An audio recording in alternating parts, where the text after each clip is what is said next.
नमस्कार साथियों, जोहार। आप सभी का बहुत बहुत स्वागत है आपके अपने चैनल झारखंड एजुकेशन हब में।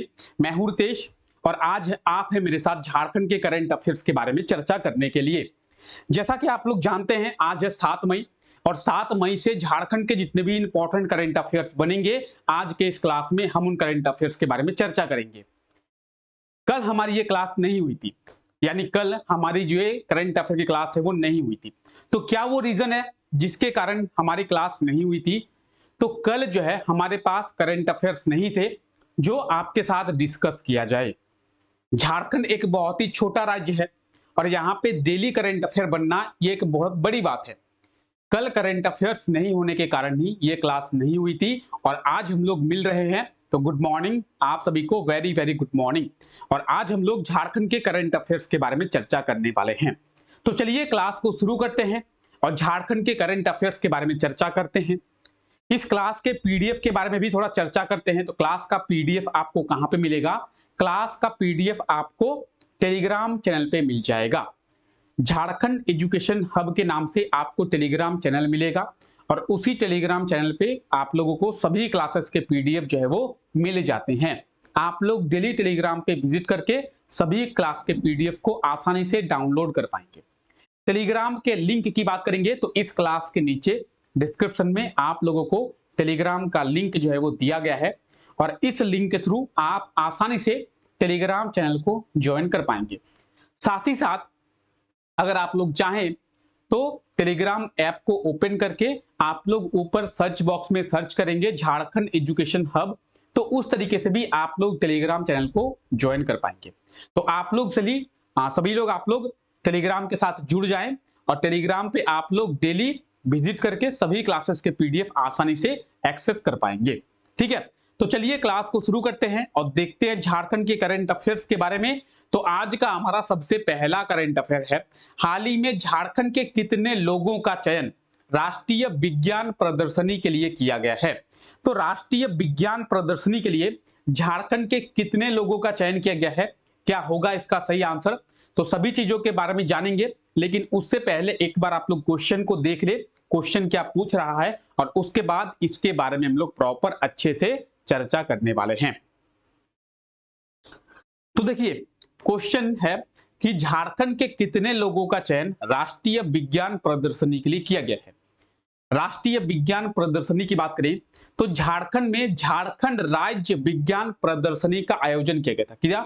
झारखंड राज्य विज्ञान प्रदर्शनी, और इसका आयोजन झारखंड में किया गया था। ठीक है, जब इसका आयोजन किया गया था तो इसमें टोटल जो है 114 प्रतिभागी, 114 लोग जो है वो क्या किए थे? पार्टिसिपेट किए थे। किसमें? झारखंड राज्य विज्ञान प्रदर्शनी।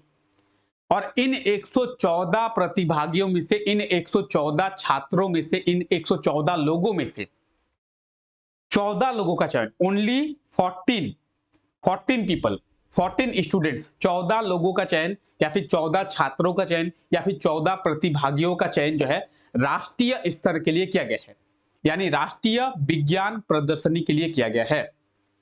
ठीक है, अब बात करते हैं ऑप्शन सी की। तो ऑप्शन सी इसका बिल्कुल सही आंसर हो जाएगा, 14 यानी 14। झारखंड के 14 प्रतिभागी, झारखंड के 14 विद्यार्थी, झारखंड के 14 व्यक्ति का चयन जो है राष्ट्रीय विज्ञान प्रदर्शनी के लिए किया गया है। और इन 14 का चयन जो है 114 लोगों में से किया गया है। झारखंड में झारखंड राज्य स्तरीय विज्ञान प्रदर्शनी का आयोजन किया गया था, जिसमें 114 प्रतिभागी शामिल हुए थे और इन 114 में से 14 लोग जो है इसमें चयनित किए गए हैं राष्ट्रीय विज्ञान प्रदर्शनी के लिए। अब देखिए, एक टर्म आप बार बार सुन रहे हैं, राष्ट्रीय विज्ञान प्रदर्शनी, विज्ञान प्रदर्शनी, राज्य स्तरीय विज्ञान प्रदर्शनी। तो ये विज्ञान प्रदर्शनी है क्या? इसमें जो स्टूडेंट्स है उनकी टैलेंट है, उनके टैलेंट को आगे बढ़ाया जाता है कि आप जो है साइंस के क्षेत्र में क्या काम कर सकते हैं, आपके अंदर किस चीज का टैलेंट है। तो लोगों के अंदर बहुत अलग अलग तरीके के टैलेंट होते हैं और यही वो टैलेंट है जिसके वजह से आज हम लोग एरोप्लेन देखते हैं, आज हम लोग ड्रोन देखते हैं, आज हम लोग मतलब कैमरा देखते हैं, आज हम लोग हेलीकॉप्टर देखते हैं। इजी सी बात है कि किसी ना किसी को ये आइडिया आया होगा। अब ये आइडिया जब आया होगा तो उसको बढ़ावा मिलेगा, तब तो उसका आइडिया सफल होगा। जैसे मुझे आइडिया आया किसी चीज का, मेरे पास फंड नहीं है, तो मैंने गवर्नमेंट को बताया कि मेरे पास ये आइडिया है। गवर्नमेंट ने मुझे फंड दिया कि आप जो है इस आइडिया के ऊपर रिसर्च कीजिए, आप इस आइडिया के ऊपर काम करें। तो लोगों के आइडियाओं को जानने के लिए ही राष्ट्रीय विज्ञान प्रदर्शनी का आयोजन किया जाता है, जिसमें लोगों के अंदर जो जो खूबियां हैं कि वो इस चीज के ऊपर ये रिसर्च कर सकते हैं, वो दिखाई जाती है। मतलब क्या, आप ये देखिए, विज्ञान प्रदर्शनी का आयोजन किया गया है। इसमें जो भी छात्र हैं वो अपने टैलेंट का प्रदर्शन करते हैं कि मेरे द्वारा इस चीज का निर्माण किया जाता है, मेरे द्वारा इस चीज का निर्माण किया जाता है। यानी छात्रों के द्वारा छात्रों को बढ़ावा दिया जाता है कि आप जो है किसी चीज को, किसी अलग चीज को करने का प्रयास करें, कुछ अलग करने का ट्राई करें। आपके अंदर भी अगर कोई टैलेंट है तो आप उसे कुछ ट्राई टू समथिंग न्यू, कुछ नया ट्राई करेंगे तभी तो होगा। ठीक है, तो इसी विज्ञान प्रदर्शनी के माध्यम से लोगों के अंदर क्या किया जाता है, लोगों को बढ़ावा दिया जाता है कि उसके अंदर जो टैलेंट है वो टैलेंट कुछ नया करे। ठीक है, तो इसमें राष्ट्रीय स्तर के लिए, नेशनल लेवल के लिए झारखंड के 14 लोगों का चयन किया गया है। ठीक है, चलिए आगे बात करते हैं। झारखंड में कितने फूड स्ट्रीट सेंटर का निर्माण किया जाएगा? अब फूड स्ट्रीट सेंटर क्या है, तो स्ट्रीट फूड तो आप लोग जानते ही होंगे। ठीक है, स्ट्रीट फूड, सड़क के किनारे का फूड, ठेला होता है, बहुत सी चीजें होती हैं। ठीक है, चाउमीन वगैरह हम लोग खाते ही रहते हैं, स्ट्रीट फूड। तो स्ट्रीट फूड सेंटर का निर्माण कितना किया जाएगा? झारखंड में 4 स्ट्रीट फूड सेंटर का निर्माण किया जाएगा। ठीक है, झारखंड में 4 स्ट्रीट फूड सेंटर का निर्माण किया जाएगा। ऑप्शन सी इसका बिल्कुल सही आंसर होगा। तो पॉइंट ये आता है कि सर 4 स्ट्रीट फूड सेंटर का जो निर्माण है वो किसके द्वारा किया जाएगा? ये जो 4 स्ट्रीट फूड सेंटर है, इसका निर्माण राज्य और केंद्र दोनों सरकार मिलकर करेगी। यानी बात करेंगे सेंट्रल गवर्नमेंट की या फिर स्टेट गवर्नमेंट की, तो दोनों गवर्नमेंट मिलकर झारखंड में 4 स्ट्रीट फूड सेंटर बनाएगी। और ये स्ट्रीट फूड सेंटर क्या क्या क्या करेगी? तो ये स्ट्रीट फूड सेंटर बड़ा होगा, बहुत बड़ा होगा। ठीक है, बड़ा होगा तो इसका काम क्या है? मेनली हमें यह जानना है कि इसका काम क्या है। इसका जो काम है वो राज्य के लोगों को कम पैसे में, कम कॉस्टिंग में अच्छा खाना, मतलब लो कॉस्ट में हाई क्वालिटी का फूड प्रोवाइड करना। झारखंड के लोगों को लो कॉस्ट में हाई क्वालिटी का फूड जो है प्रोवाइड करना, इस फूड स्ट्रीट सेंटर का काम है। क्यों क्यों ये भी एक क्वेश्चन आता है कि सर इसका निर्माण क्यों किया जा रहा है? तो देखिए, आप लोग जानते होंगे कि जो भी स्ट्रीट फूड होते हैं, जो भी सड़क के किनारे ठेला होता है, ठेले का फूड कितना हाइजीन होता है ये तो आपको पता है। बहुत एकदम भर भर के हाइजीन होता है। और पानी पूरी यानी गुपचुप, गुपचुप का तो समझ ही रहे हैं, ऐसा होता है ना। उसके बाद चलिए खाना शुरू कीजिए। तो एकदम अनहाइजीनिक होता है स्ट्रीट फूड जो है, एकदम अनहाइजीनिक होता है। अनहाइजीनिक जब होता है तो ऑब्वियसली इससे हमें लॉस है। हाँ जी, लॉस है, हमें बीमारी होती है। क्यों होती है? ज्यादा क्यों मना किया जाता है कि स्ट्रीट फूड मत खाइए, घर का खाना खाइए? क्योंकि वो जो स्ट्रीट फूड है वो हाइजीनिक नहीं है, बहुत ही अनहाइजीनिक है, साफ सुथरा नहीं होता है। साफ सुथरा नहीं होता है तो बीमारी भी बहुत होती है। तो उसके कारण लोगों को बहुत बीमारी होती है। उसी बीमारी को बचाने के लिए राज्य सरकार और केंद्र सरकार क्या करेगी? स्ट्रीट फूड सेंटर का निर्माण करेगी। झारखंड में फिलहाल 4 स्ट्रीट फूड सेंटर का निर्माण किया जाएगा। अब बात है ये कि सर दोनों मिलकर करेगी तो दोनों के द्वारा ही पैसे दिए जाएंगे। हाँ जी, दोनों के द्वारा ही पैसे दिए जाएंगे। तो सर किसके द्वारा कितना पैसा दिया जाएगा? 60 और 40 का रेशियो है। किसका 60 किसका 40? तो सेंट्रल गवर्नमेंट का 60 और स्टेट गवर्नमेंट का 40। अगर आपसे एग्जाम में ये पूछा जाए कि झारखंड में निर्माण किए जाने वाले स्ट्रीट फूड सेंटर में राज्य सरकार का हिस्सा कितना है, तो राज्य सरकार का हिस्सा है 40% और स्टेट गवर्नमेंट के 40%, तो सेंट्रल गवर्नमेंट का ऑब्वियसली बात है 60% रहेगा। तो दोनों के हिस्सों को आप लोग याद रखें, 60-40 का जो है रेशियो है। 60% जो राशि है वो केंद्र सरकार खर्च करेगी और 40% जो राशि है वो राज्य सरकार खर्च करेगी। तो 60 और 40 का रेशियो है। ठीक है, तो आप ये देख सकते हैं, लोगों को इन अनहाइजीनिक खानों से बचाने के लिए और लोगों को कम कॉस्टिंग में, कम लागत में हाई क्वालिटी का फूड देने के लिए ही इन स्ट्रीट फूड सेंटर का निर्माण किया जाएगा।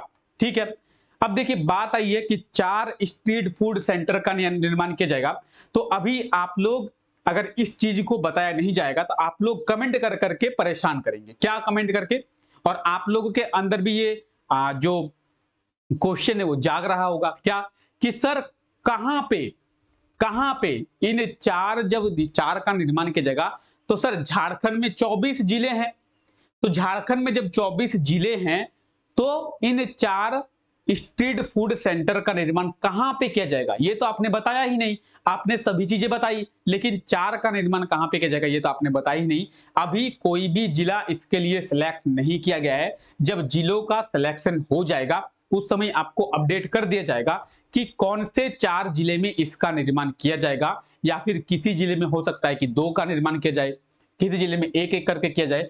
तो कौन से जिले में कितना निर्माण किया जाएगा ये अभी सिलेक्ट नहीं किया गया है। फिलहाल रिपोर्ट में ये कहा गया है कि झारखंड में 4 जो है स्ट्रीट फूड सेंटर खोला जाएगा, जिसका रेशियो जो है 60 और 40 का होगा। सेंट्रल गवर्नमेंट के द्वारा 60 और स्टेट गवर्नमेंट के द्वारा 40। ठीक है, जो भी अमाउंट खर्चा किया जाएगा उस अमाउंट का 60% केंद्र सरकार और 40% जो है राज्य सरकार, और लोगों को कम कॉस्टिंग में हाई क्वालिटी का फूड देने के लिए ही इसका निर्माण किया जाएगा। ठीक है, तो यहां तक क्लियर है। चलिए आगे बढ़ते हैं। हाल ही में Jharkhand state pollution control board के द्वारा झारखंड के कितने शहरों के प्रदूषण रिपोर्ट को जारी किया गया है। एक बार आप लोग क्वेश्चन को पढ़ें, उसके बाद इसके बारे में हम लोग बात करेंगे अच्छे से।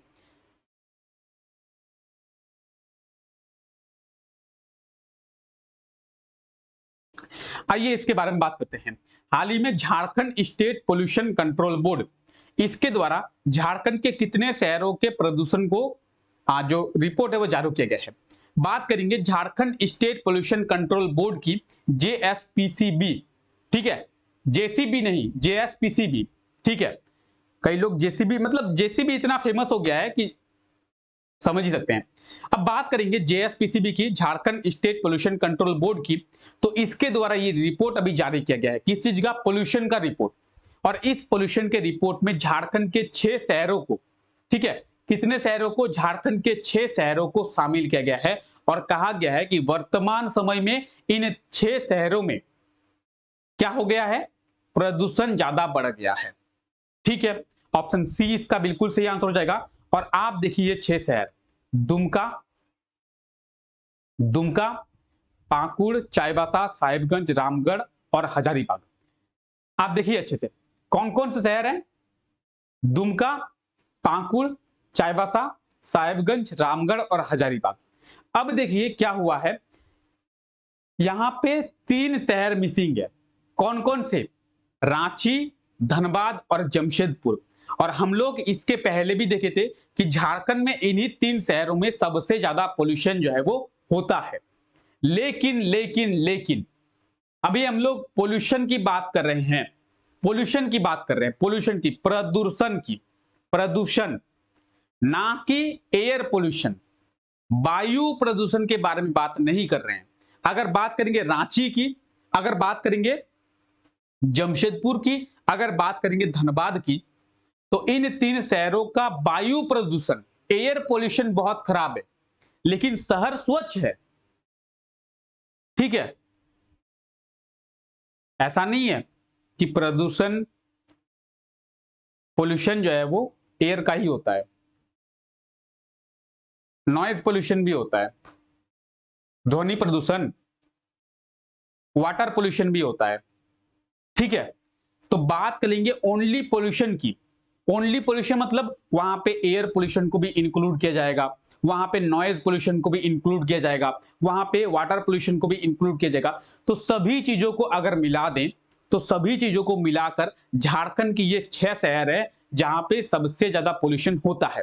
लेकिन अगर बात करें कि झारखंड के किन शहरों में सबसे ज्यादा एयर पोल्यूशन है, तो रांची, धनबाद और जमशेदपुर, इन शहरों में सबसे ज्यादा एयर पोल्यूशन है, वायु प्रदूषण है। लेकिन अगर प्रदूषण की बात करेंगे तो दुमका, पाकुड़, चाईबासा, साहिबगंज, रामगढ़ और हजारीबाग, ये 6 शहर है। ठीक है, तो ये रिपोर्ट किसके द्वारा जारी किया गया है? ये रिपोर्ट जो है Jharkhand state pollution control board के द्वारा। किसके द्वारा? Jharkhand state pollution control board के द्वारा। अब बात करेंगे Jharkhand state pollution control board की, तो सबसे इंपॉर्टेंट बात आती है कि Jharkhand state pollution control board का स्थापना कब किया गया था? Jharkhand state pollution control board का जो स्थापना है वो 9 सितंबर 2001 में, आप यहां पे देखिए, यहां पे दिया हुआ है, हाँ देखिए, 9 सितंबर 2001 में झारखंड पोल्यूशन कंट्रोल बोर्ड की स्थापना की गई थी। लेकिन बात करेंगे कि ये शुरू कब हुआ था, तो ये शुरू हुआ था 15 दिसंबर 2001 में। 9 सितंबर 2001 में Jharkhand state pollution control board की स्थापना की गई थी, लेकिन ये शुरू कब हुआ था? ये शुरू हुआ था 15 दिसंबर 2001 में। ठीक है, और Jharkhand state pollution control board के द्वारा ही अभी ये पोल्यूशन के ऊपर रिपोर्ट जारी किया गया है, जिसमें कहा गया है कि झारखंड के 6 शहरों का जो पोल्यूशन है वो बहुत ही ज्यादा बढ़ गया है। ठीक है, चलिए आगे बढ़ते हैं। आगे बढ़ते हैं और जानते हैं कि हाल ही में झारखंड में कब तक तंबाकू निषेध कार्यक्रम को चलाया जाएगा। तो कब तक झारखंड में, कब तक तंबाकू निषेध कार्यक्रम को चलाया जाएगा? झारखंड में 31 मई 2023 तक तंबाकू निषेध कार्यक्रम को चलाया जाएगा। ठीक है, अब बात करेंगे 31 मई की, तो 31 मई को विश्व तंबाकू दिवस, वर्ल्ड टोबैको डे, विश्व तंबाकू दिवस मनाया जाता है। इसके पहले इसका उद्देश्य है कि झारखंड के लोगों को तंबाकू के प्रति जागरूक किया जाए। और इसकी शुरुआत की बात करेंगे तो 1 मई से इसकी शुरुआत की गई है, 31 मई तक तंबाकू निषेध दिवस चलाया जाएगा। ऑप्शन डी इसका बिल्कुल सही आंसर हो जाएगा, 31 मई। ठीक है, अब बात करेंगे यहां से इंपॉर्टेंट क्या है, यहां से इंपॉर्टेंट कब शुरू किया गया है यह भी नहीं है, कब तक चलाया जाएगा यह भी नहीं है। 1 मई से शुरू किया गया है, 31 मई तक चलाया जाएगा, ये यहां से इंपॉर्टेंट नहीं है। तो इंपॉर्टेंट क्या है? इंपॉर्टेंट ये चीज है, इस चीज को आप लोग याद रखेंगे, ये चीज इंपॉर्टेंट है। थीम, ये बहुत ज्यादा इंपॉर्टेंट है और आने वाले एग्जामों में पूछा जा सकता है कि झारखंड में जो तंबाकू निषेध कार्यक्रम को चलाया गया था उसकी थीम क्या थी? तो उसकी थीम है हमें भोजन चाहिए तंबाकू नहीं। क्या? हमें भोजन चाहिए तंबाकू नहीं। तो इसका थीम बहुत ज्यादा इंपॉर्टेंट है, इसके थीम को याद रखेंगे। और बात करेंगे विश्व तंबाकू दिवस की, 31 मई को विश्व तंबाकू दिवस मनाया जाता है, तो इसके थीम को याद रखेंगे। इसी थीम के ऊपर पूरा 1 महीना तंबाकू निषेध कार्यक्रम को चलाया जाएगा। थीम क्या है? हमें भोजन चाहिए तंबाकू नहीं। तो थीम आपसे बार बार डिस्कस किया जा रहा है, इस थीम को आप लोग याद रखेंगे। बात करेंगे विश्व तंबाकू दिवस की, तो विश्व तंबाकू दिवस जो है 31 मई को प्रतिवर्ष मनाया जाता है और इस दिन लोगों को जागरूक करने के लिए 1 महीने तक कार्यक्रम चलाया जा रहा है कि वो किसी भी प्रकार का कोई तंबाकू का इस्तेमाल ना करे। तो थीम आप लोग याद रखेंगे, हमें भोजन चाहिए तंबाकू नहीं। ठीक है, थीम बहुत ज्यादा इंपॉर्टेंट है। आइए आगे देखते हैं। और हाल ही में कब पंडित रघुनाथ मुर्मू की जयंती मनाई गई है? तो पंडित रघुनाथ मुर्मू की बात करेंगे। कौन थे पंडित रघुनाथ मुर्मू? तो संथाली भाषा के जो लिपि है, संथाली भाषा की लिपि कौन सी है? ओल चिकी।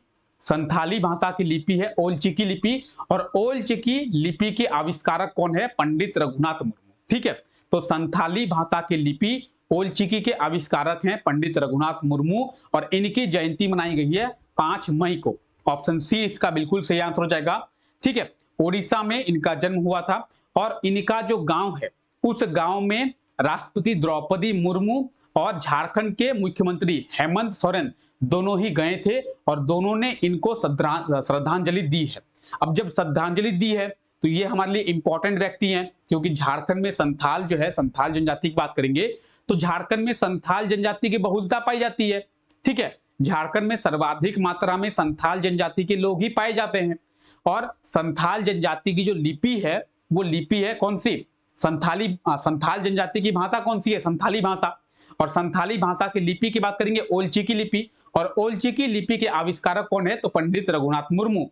ठीक है, तो 5 मई को इनकी जयंती मनाई गई है। और आप यहाँ पे देखेंगे राष्ट्रपति द्रौपदी मुर्मू और हेमंत सोरेन दोनों इनके गांव दंडबोस, इनका गांव का नाम क्या है? दंडबोस, दंडबोस पहुंचकर इनको श्रद्धांजलि दिए हैं। ठीक है, तो बात करेंगे पंडित रघुनाथ मुर्मू की। तो पंडित रघुनाथ मुर्मू संथाली भाषा के जो लिपि है ओलचिकी लिपि, ओलचिकी लिपि के आविष्कारक हैं। ठीक है, और बात करेंगे, हम लोग देखे थे मुरी स्टेशन का जो नाम है वो शहीद रघुनाथ महातो के नाम पर, रघुनाथ मुर्मू नहीं, आप लोग दोनों को अलग अलग याद रखेंगे। ठीक है, चुआड़ विद्रोह के महानायक थे कौन? रघुनाथ महातो। तो मुरी स्टेशन के नाम को रघुनाथ महातो के नाम पर रखा जाएगा। कहीं ऑप्शन में आपको मुरी स्टेशन के नाम को किसके नाम पर रखा जाएगा, रघुनाथ महातो, रघुनाथ मुर्मू दे दें, तो आपको रघुनाथ महातो पे क्लिक करना है, ना कि रघुनाथ मुर्मू पे। ठीक है, तो इस पे कंफ्यूजन नहीं होना है। ठीक है, कंफ्यूज नहीं होना है इस पे। चलिए आगे बढ़ते हैं। और देखिए, जब पिछला क्लास हुआ था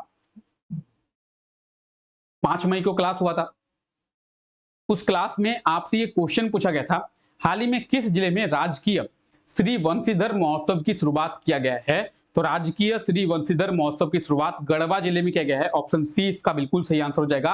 और इसका जो उद्घाटन है वो झारखंड के मुख्यमंत्री हेमंत सोरेन के द्वारा किया गया है। और आज के लिए आपका क्वेश्चन है, कोल इंडिया के नए चेयरमैन किसे बनाया जाएगा?